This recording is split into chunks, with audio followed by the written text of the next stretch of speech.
Welcome back to Conflicts of Interest. This is episode 397. I'm the host, Kyle Anzalone, today joined by co-host Connor Freeman. Connor, how you doing?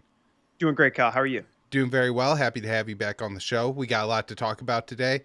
Just want to remind people they could find the show at the Libertarian Institute. We repost the show on the blog at antiwar.com. You find the video version of the show on YouTube, Rumble, and Odysee.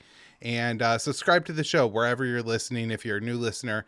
If you've been listening for a while, you like the show, recommend it to somebody, share it on your favorite social media account, help us get some more viewers, some more people listening to the show.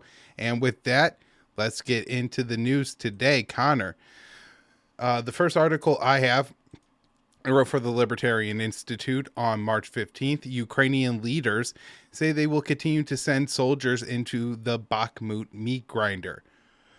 So, President Zelensky met with his top military officials and announced that the Ukrainian troops will continue to fight for the Donbas city of Bakhmut. The 9-month battle has recently been described as a meat grinder, and Kiev's Western backers are concerned that Ukraine is losing too many troops and weapons in the fight.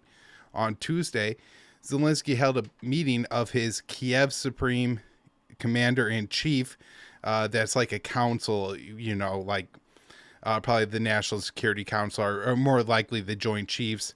And there was a press release after from Zelensky's office that said all the officials and attendants agreed to continue fighting for Bakhmut, which is also known as Artsmok in Russian. I probably pronounced that wrong.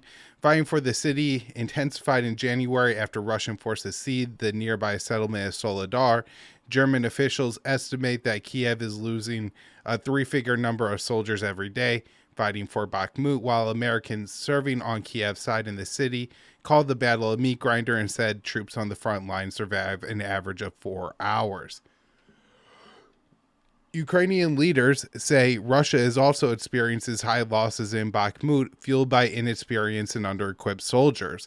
The Kiev Independent spoke with Ukrainian forces who said they are facing similar conditions.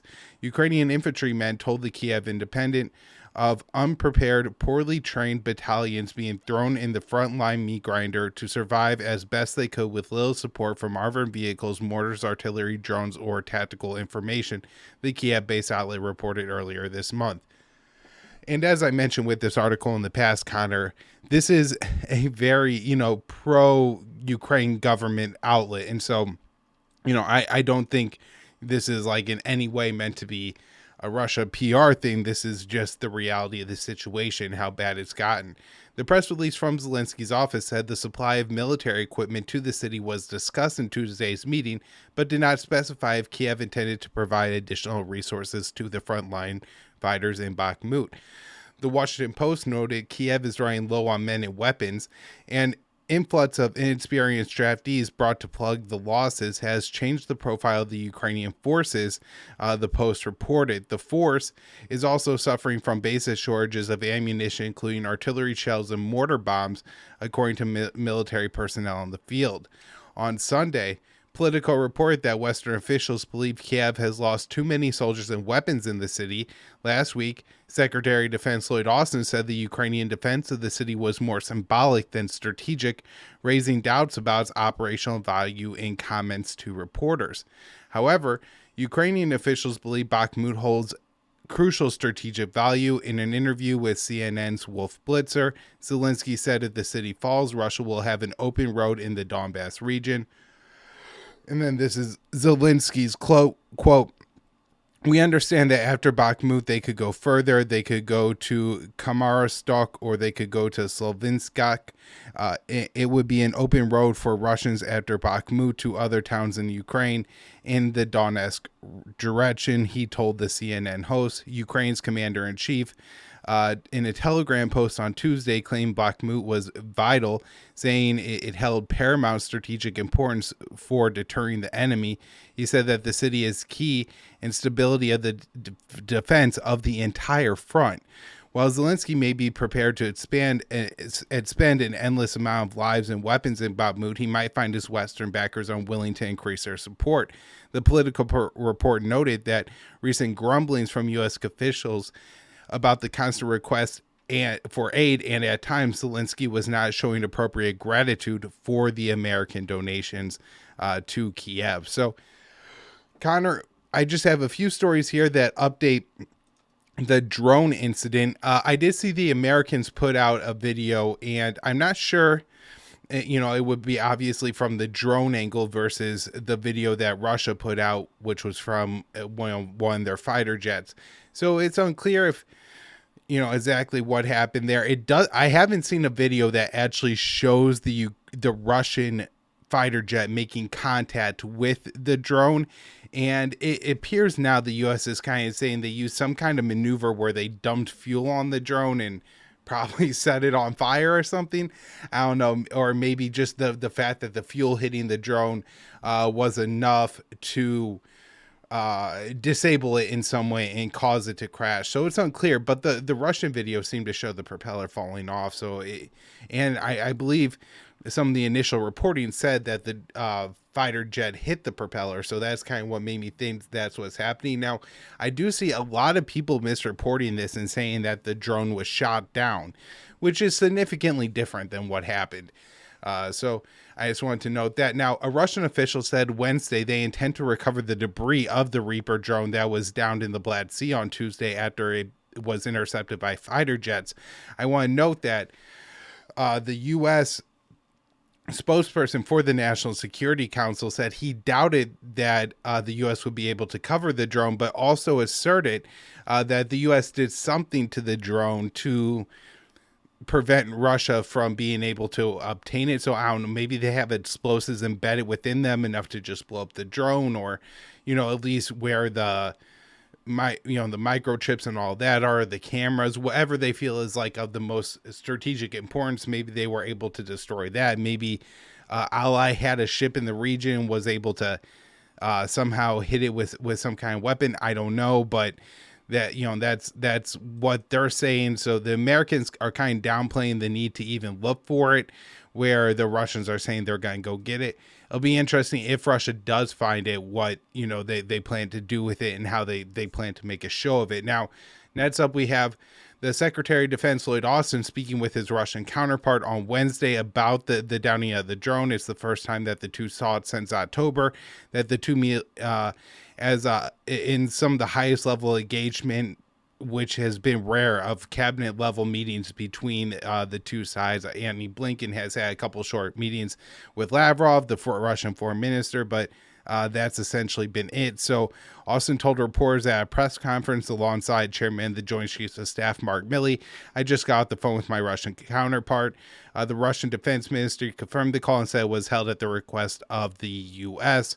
So my guess is that the U.S. called the Russians and made a whole bunch of threats, but I don't know. It's unclear to me, Connor, at this point, if this is going to be made into a bigger deal than it actually is. Not because it doesn't seem like a major incident, but we have the Hawks really trying to play up on. So this is Senator Lindsey Graham calling for the U.S. to shoot down Russian planes, and this was on the Handy show. He said, the U.S. should tell Russia, if you ever get near another U.S. asset flying in international waters, your airplane will be shut down. What would Ronald Reagan do right now? He would start shooting Russian planes down if they were threatening our assets. American foreign policy is in free fall, Graham adds. So, this is one of these weird things where the Republicans like to make Reagan like this unreasonable uber hawk, and I don't think that's, quite his legacy. If you look at Lebanon, or just being willing to deal with the Soviets and things like that, the agreements that he signed with Gorbachev. But anyways, that is how the Republicans like to portray him currently. The Russian military said the U.S. drone was intercepted near Crimea in airspace Moscow restricted, while the U.S. insists it was on a routine surveillance flight conducted in international airspace. Now, Connor, even if it was on a routine surveillance flight, it doesn't mean that, it's not potentially looking for targets and intelligence that it could pass along to Ukraine. So it really makes a lot of sense to me why Russia didn't want this drone in their airspace. I saw some people saying that it had a very powerful camera on it. I'm not sure if that's true or not, but an interesting, thing to look at. Now, I also imagine, Connor, that this is going to be used to fuel more escalation in the war. So we have this from Dave DeCamp, bipartisan group of senators pushing for U.S. to give Ukraine F-16s. And this was a letter that was led by Senator Mark Kelly, but also signed by a bipartisan group of senators, including, one of my most hated, Tammy Duckworth, but also Tommy Tuberville, who was the football coach. So apparently he now has some opinions on international warfare. After speaking with the U.S., Ukraine, and foreign leaders to work to support Ukraine at the Munich Security Conference last month, we believe the U.S. needs to take a hard look at providing F-16 aircraft to Ukraine. And so this is, just an absurd level of aggression that even at the beginning of the war, Biden said would mean World War III. Last up here, before I hand it over to Connor, Canadian Foreign Minister says regime change in Moscow is definitely the goal. And I guess it's probably Jolie, is how you say this foreign minister's name, said last week that regime change in Moscow is definitely the goal when announcing Canada was banning the import of Russian steel and metal as a part of its sanctions campaign against Russia. And so, Connor, this is just interesting that we get, statements from high-level Canadian officials that really tell the truth about this war that a lot of our officials like to try to hide. So, anyways, Connor, take it away. All right. So we got some news coming out about the recent groundbreaking deal between Saudi Arabia and Iran that was brokered by China, where they're saying they're going to normalize relations, fully restore their diplomatic relations, and reopen their embassies in each other's countries, etc., within a period here of less than 2 months. So to start off with some good news, this one's from Dave DeCamp on March 15th. UN officials seize renewed momentum toward Yemen peace deal after Saudi-Iran deal. So the UN Special Envoy for Yemen said Wednesday that he sees a renewed momentum toward ending the war following the surprise normalization deal between Riyadh and Tehran that was brokered by China. The Saudis and Yemen's Houthis have been in Omani-mediated talks on reaching a settlement to the war or extending the ceasefire that expired in October of 2022. UN Special Envoy Hans Grudenberg told the UN Security Council, quote, intense diplomatic efforts are ongoing at different levels to bring the conflict in Yemen to an end. Quote, we are currently witnessing renewed regional diplomatic momentum as well as a step change in the scope and depth of the discussions, he added. And while the war in Yemen is viewed in the West as a proxy war between Saudi Arabia and Iran, Tehran is not nearly as involved as Riyadh. Iran supports the Houthis politically but denies Western allegations that it is arming the Zaidi Shia group. But the overall easing of regional tensions could still aid in bringing the war in Yemen to a close. Quote, the parties must seize the opportunity presented by this regional and international momentum to take decisive steps toward a more peaceful future, said Grudenberg, who was in Tehran earlier this week. Iran's mission to the UN said Sunday that the normalization with Riyadh should help bring about a political settlement in Yemen. The rapprochement was also welcomed by the Houthis.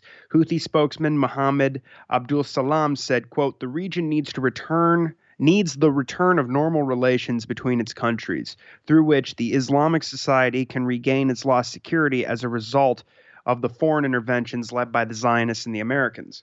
In a sign that a deal could be close, last month, a container ship carrying general cargo goods entered Yemen's Red Sea port of Hodeidah for the first time since 2016.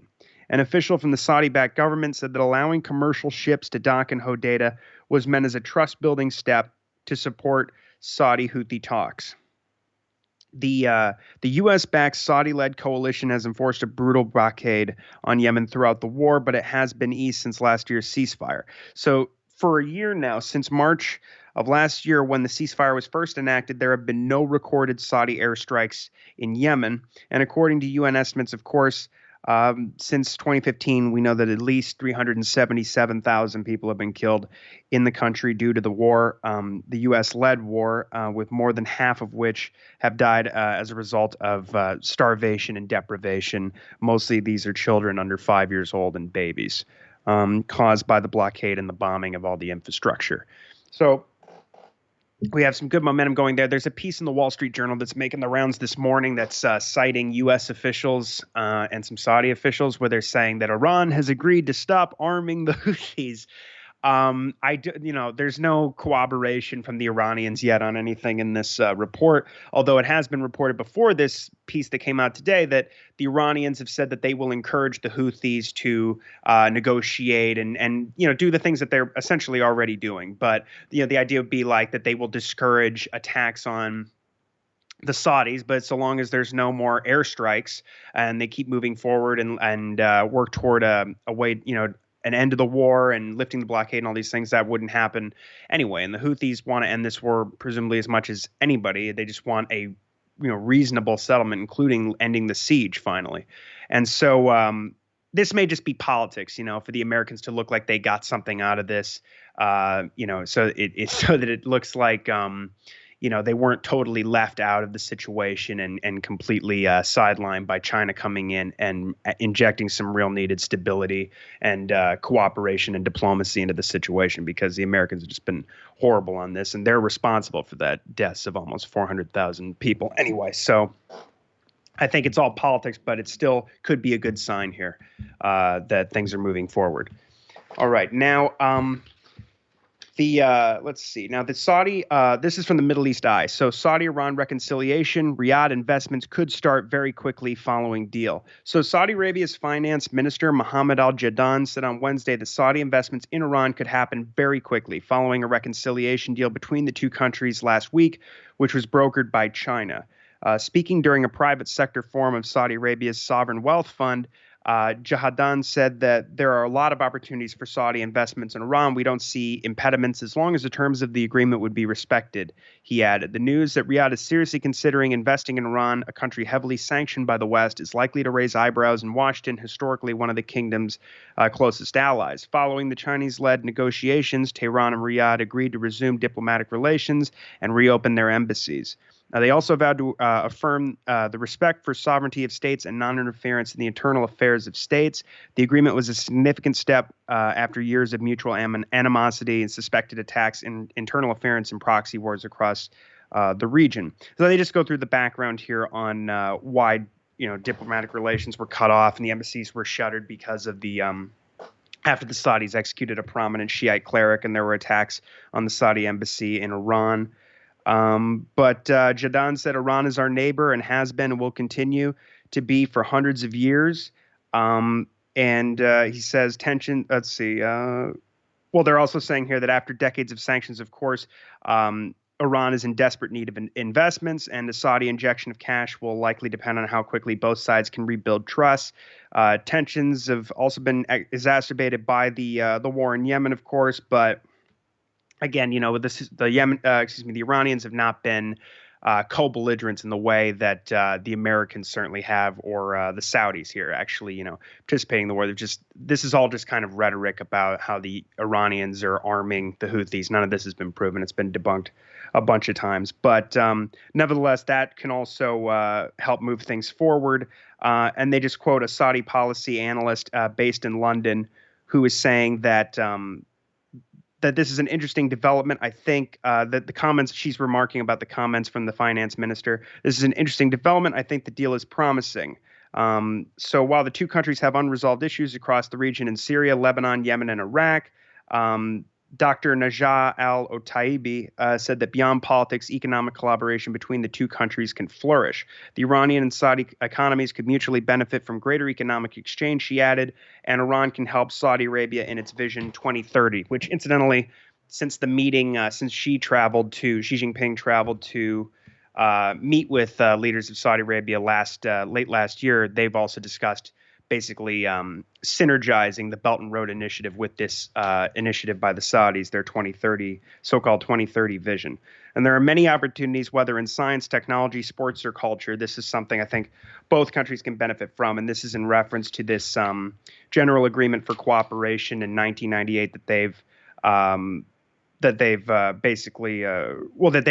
reaffirmed that they're going to be participating in, this covering trade, economy, economic relations, sports, technology, science, etc. And so it says because the deal has been brokered by China, Iran might not be able to benefit fully from the economic opportunities with Saudi Arabia because of the American sanctions. adding that the U.S. might not be keen to remove all these sanctions. But of course, we've got all these countries under the sanctions blacklist, and they're working around, as we've seen with Russia.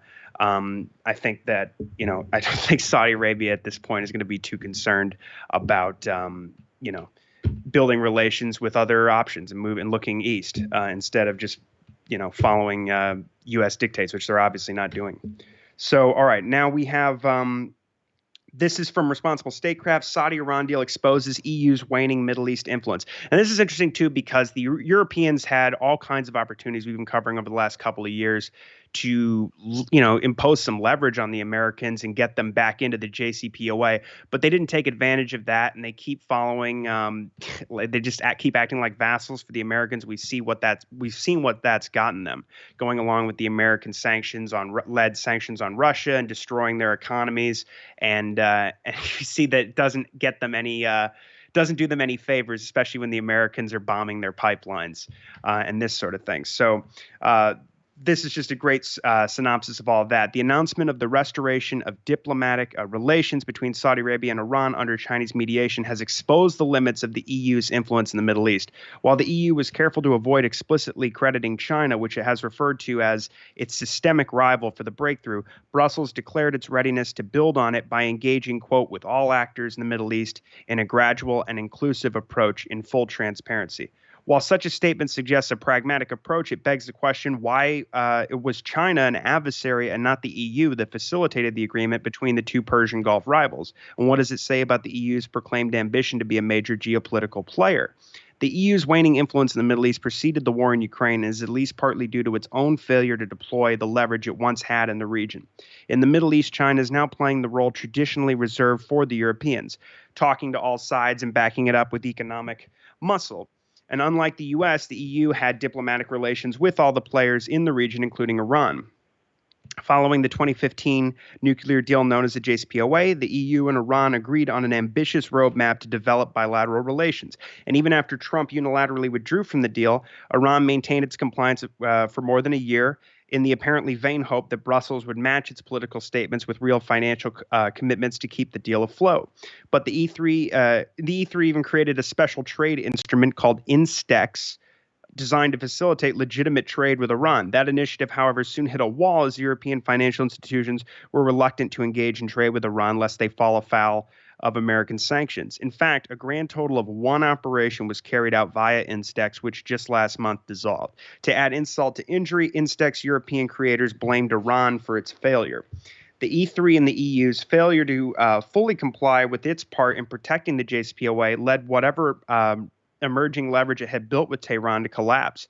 Nor was the EU more successful in its desire to play a stabilizing role in the Persian Gulf following the assassination of Iranian General Qasem Soleimani by the United States in January 2020. The EU committed to diplomatic initiatives to reduce tensions in the region, but it never followed up with a convincing strategy to achieve that goal. Instead, the communication on EU strategic partnership with the Gulf, unveiled in May 2022, envisaged many useful initiatives in the fields of green transition, digitalization, women empowerment, etc. However, it barely touched on issues of regional security. While it purported to encompass the Gulf, the document excluded Iran, Iraq, and Yemen, in effect equating the Gulf with the Gulf Cooperation Council. While this was a win for GCC lobbying efforts, it reduced the EU's role to that of a technocratic manager of relations, and only with a limited group of countries rather than a strategic player determined to help shape the region's geopolitics. So the EU's failure to protect the JCPOA and engage all the countries of the Persian Gulf in a truly balanced fashion contributed to the demise of Iranian moderates who staked out a lot of their political capital on normalization of ties and increased trade with Europe. That failure helped hardline conservative factions consolidate their power and pivot east in their foreign policy. He just talks about how the Iranians supplying drones to Russia, combined with the crackdown on the recent protests, has turned European public opinion decisively against Iran. I know that Michael Tracy was on the Scott Horton show recently, was talking about how he was at the Munich Security Conference, and they had taken this unprecedented step to formally disinvite the Russian delegations and the Iranian delegation from attending, and that there were these panels set up there, including one on Iran with the Shah's son. and they were talking about regime change in Iran. And one of the things that he pointed out was that the consensus seems to be among the Europeans is that they cannot negotiate with the Iranians, not necessarily really because of the protests. It's not really about that. It's because the rhetoric is, or at least the accusation is, that Iran is still arming Russia for and giving them these drones to use in the war in Ukraine, and that is just beyond the pale because now Tehran has become a co-belligerent in the war and thus cannot be negotiated with. And so that's sort of the groupthink at work here. And so they're just talking about how that's basically they've cut themselves off from having any influence there. And while the EU has lost what little leverage it has had over Iran, its relationship with Saudi Arabia, in theory a key economic, diplomatic, and security partner for the bloc, is not much better. The kingdom ignored pleas from the West to increase its oil production in order to lower energy prices and politically damaging inflation in the US and the EU that were exacerbated by Russia's war on Ukraine.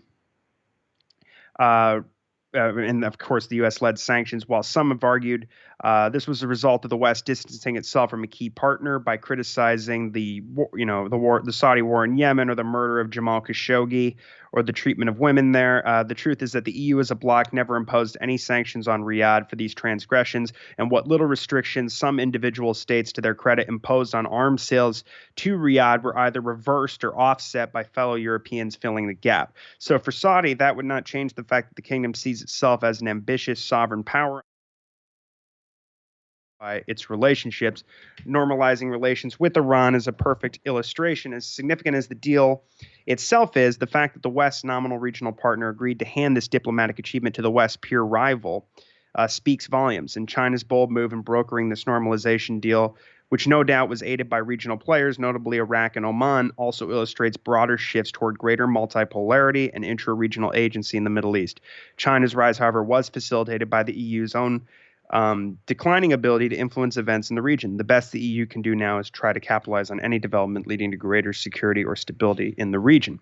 And I'll just point out that, one of the other things, I mean, they kind of leave this out a bit, but one thing that Raisi's government has really focused on is improving relations with its neighbors instead of looking so much to the West. So what we've seen is the Kuwaitis and the UAE have sent their ambassadors back, or they've started to normalize relations with Iran. Same thing has happened with Jordan as well. And we're seeing more and more states like Egypt and these many other countries in the region are normalizing with Syria as well. But this seems to be a very good trajectory. But Raisi has been successful, and this deal is a great example of that they are actually countering this effort by the Americans to build up a NATO-style bloc with Israel sort of, and America leading the charge. And trying to buy off all these different regional states with weapon sales. But that doesn't seem to be working because, of course, Saudi, UAE, all these countries know that as soon as a war starts with Iran, their countries are going to start getting hit with ballistic missiles. And they're going to be caught up in a devastating war in the region that would dwarf the damage caused by even the war in Iraq. So it's not a sweet deal for them, even if they're promised, F-35s and drones and these kinds of things. So I think we're seeing some success here from the, even though they're portrayed as being hardliners and unwilling to negotiate.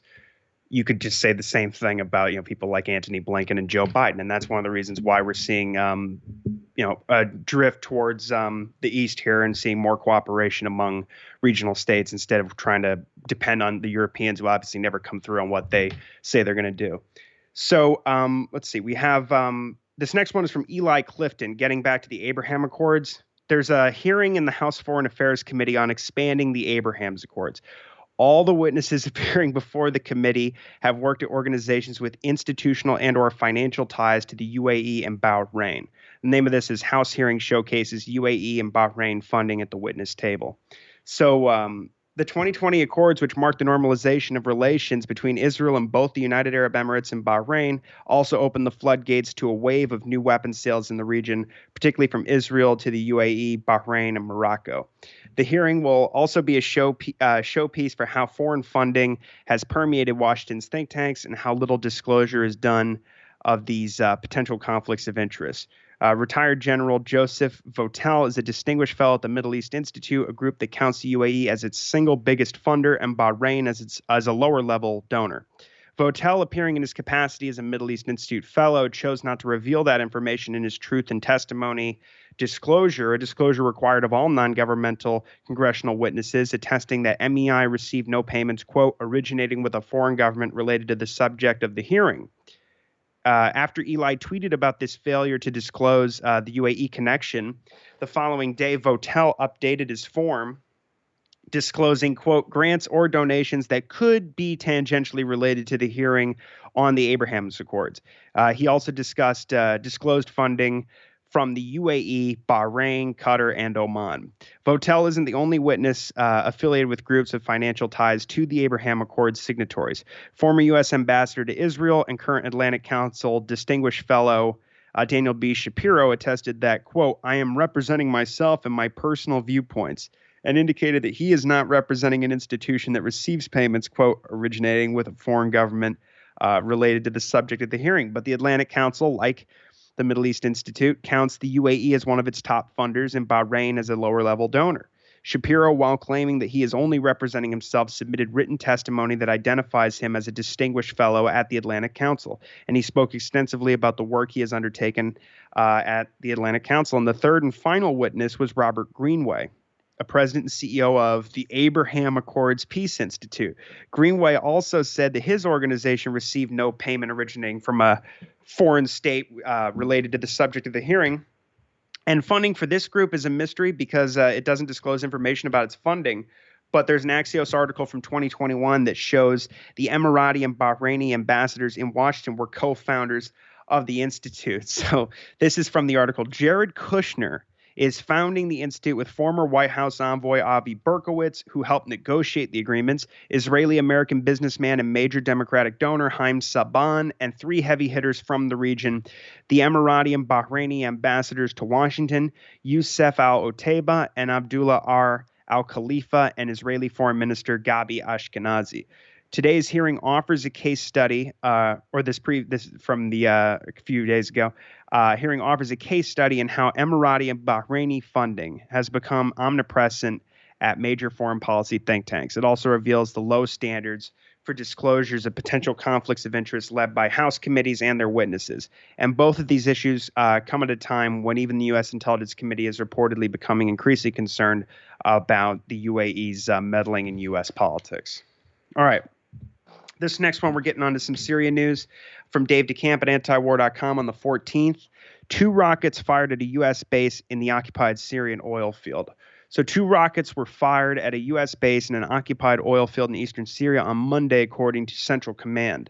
On March 13th at 8:23 p.m. local time in Syria, 2 rockets landed near coalition forces at mission support site Green Village in northeast Syria, CENTCOM said in its press release. And the U.S. base at the Green Village is Syria's largest oil field, known as Al Omar. CENTCOM said there were no casualties in the attack. No U.S. or coalition troops were killed or wounded, and there was no damage to coalition infrastructure or equipment, the command said. Of course, the U.S. has about 900 troops stationed in eastern Syria. They back the Kurdish-led SDF in the region, allowing the U.S. to control about a third of Syria. And the areas where most of the Syrian oil fields are located, and much of the wheat resources, of course, and the occupation is part of America's economic war against Damascus and people living in government-controlled territories. And there have been several rocket attacks that have targeted U.S. bases in Syria this year, although there have been no reported casualties. This is one of the things that motivated Representative Matt Gaetz to introduce his war powers resolution that would have required Biden to withdraw from the country. And Gaetz's resolution, we know, was brought to the floor on the 8th and failed 103 to 321 in a vote of 103 to 321, with 56 Democrats and 47 Republicans voting in favor of the bill. But Gaetz has promised that he will continue his efforts to try and end that war. And I think there might be an amendment added to the next NDAA to try and do something similar, although efforts like that have failed in the past, but maybe there's some more momentum that could be gained in the meantime. So let's see. This next one is from Dave DeCamp. Israel is bombing Syria again. This is from March 12th. 3 wounded in the latest Israeli airstrikes on Syria. So Israel launched more airstrikes in Syria on Sunday morning, wounding at least 3 Syrian soldiers. According to the Syrian news agency Sanaa, missiles were launched at targets in the western provinces of Tartus and Hama, 2 regions that were hit by the devastating February 6th earthquake. Around 7:15 a.m., the Israeli enemy carried out an air attack, firing missiles from the direction of North Lebanon with targets in the Tartus and Hama countryside, Sanaa reported, according to Al Jazeera. The attack wounded 3 soldiers and caused some material losses. The report did. That's from the Sanaa report. The report did not specify what facilities were targeted and said some missiles were intercepted by the air defense systems. On Friday, Syrian officials announced that they had reopened the Aleppo airport after being out of service for days due to another Israeli airstrike. Aleppo was severely damaged by the earthquake, and the Israeli strike temporarily halted aid flights into the city, drawing condemnation from a UN official. Al-Mustafa Ben Lami, the UN's resident coordinator for Syria, said the strike and the closure of the airport impeded humanitarian access and could have drastic humanitarian consequences for millions of people who have been affected by the earthquake. Of course, we know Tel Aviv rarely takes credit for these operations and bombings in Syria, which occur almost every week, and they haven't commented on these latest airstrikes either. When Israeli officials do discuss their operations in Syria, they always paint it as operations against Iran, but they're usually killing Syrians or damaging civilian infrastructure. And, these kinds of attacks, these constant bombings by the Israelis is another motivating factor, if whenever the American bases come under attack. I mean, it's all part of the same war against the Syrian people. And, these Israeli policies, which rarely get talked about, even by the people who oppose the war in Congress, and even people who are on the right, who are typically good on this. I believe Tucker Carlson is pretty good on the occupation of Syria, the war in Syria. They rarely mention Israel's role here. And, of course, that's another thing that puts American soldiers in harm's way.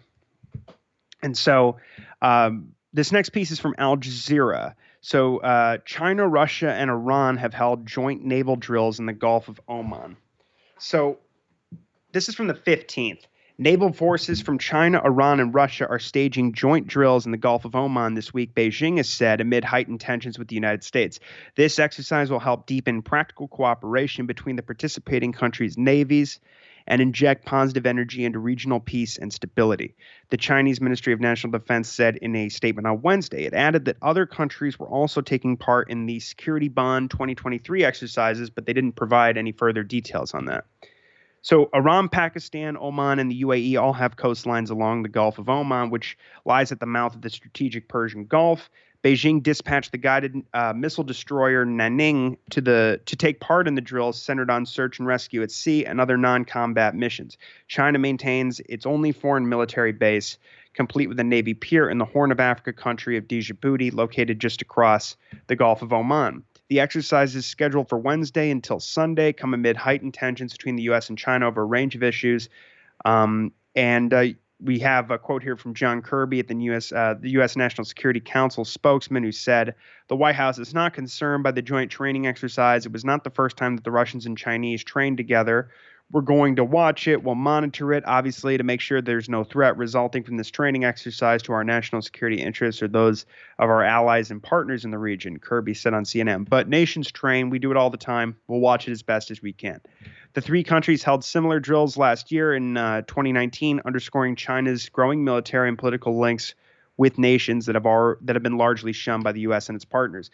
And this is, again, interesting because in January, we know that the Americans and the Israelis carried out the Juniper Oak 23 exercises, which were the largest exercises U.S. and Israel have ever carried out, with nearly 150 aircraft, B-52 bombers, MQ-9 Reaper drones, an aircraft carrier strike group, F-35s, refueling aircraft. I think there were 12 warships involved, including 6 from the Israelis, and nearly 7,500 troops, most of them Americans. Training to essentially obliterate the Iranian civilian nuclear energy program and launch an unprovoked attack against Iran. I mean, that's what these drills are all about, and that's what they've been hyping up recently. In the Bloomberg report we discussed last week about how they're saying, well, the Russians are going to give the Iranians these S-400 air defense systems, and so the window is closing. The window is closing. We've got to prepare to attack Iran now. And that NBC report, there was a great piece a little while ago at Responsible Statecraft. Might have been Eli Clifton, but they wrote up about how virtually all these reports that came out in Reuters, the Wall Street Journal, and NBC News are all very similar. It was like just press releases bragging about the strength of the U.S. military and our cooperation with Israel and how we're sending a message to all of our adversaries. We can flex our muscles in the Middle East while we prepare for war with China, expand in the Pacific, and fight this proxy war and expand in Eastern Europe. And there's a line in there where a senior defense official tells NBC News that, oh yeah, well, I hope Iran takes notice and China's going to take notice and Russia's going to take notice. So, it doesn't seem like they're practicing to, destroy some country the way the Americans and the South Koreans are doing right now with the faux eagle exercises that they haven't done these for years. But of course, Biden is, they're doing these drills right on the border there on the Korean Peninsula, demonstrating how they can obliterate North Korea. And then there's always a reaction. I'm not saying any of these things are great, but these are clearly defensive reactions in the same way when we see the North Koreans launching missile tests and these sorts of things.